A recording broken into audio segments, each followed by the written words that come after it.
ইন্দিরা গান্ধী এবং শেখ হাসিনার মধ্যে মিল অমিল খুঁজে পাচ্ছেন অনেক রাজনৈতিক বিশ্লেষক। ১৯৭৫ সালে প্রধানমন্ত্রী থাকা অবস্থায় দেশে জরুরি অবস্থা ঘোষণা করে হাজার হাজার রাজনৈতিক কর্মীকে গ্রেফতার, মামলা, দমন-পীড়ন ও সংবাদ মাধ্যমে সেন্সরশিপ আরোপ করেন ইন্দিরা গান্ধী, যার ফলে ৭৭ সালের নির্বাচনে তার দল এবং তিনি হেরে যান।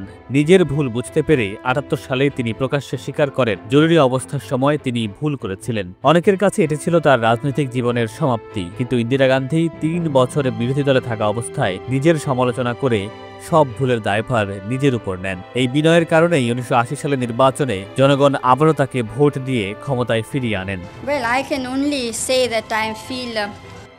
একইভাবে ৩টি বিতর্কিত নির্বাচন, গ্রেফতার, গুম, হত্যার ফলে পতন হয়েছে শেখ হাসিনার, কিন্তু শেখ হাসিনা এখনও তার ভুল স্বীকার করেননি, কোনো অনুশোচনা বা দুঃখ প্রকাশও করেননি। ইন্দিরা গান্ধীর মতো একজন শক্তিশালী নেত্রীও ভুল স্বীকার করেছিলেন, কিন্তু শেখ হাসিনা তা করেননি। অনেক বিশ্লেষক মনে করেন এই দাম্ভিকতা তার ফিরে আসার পথ ক্রমশ কঠিন করে তুলবে, হয়তো ডেকে আনবে সমাপ্তি।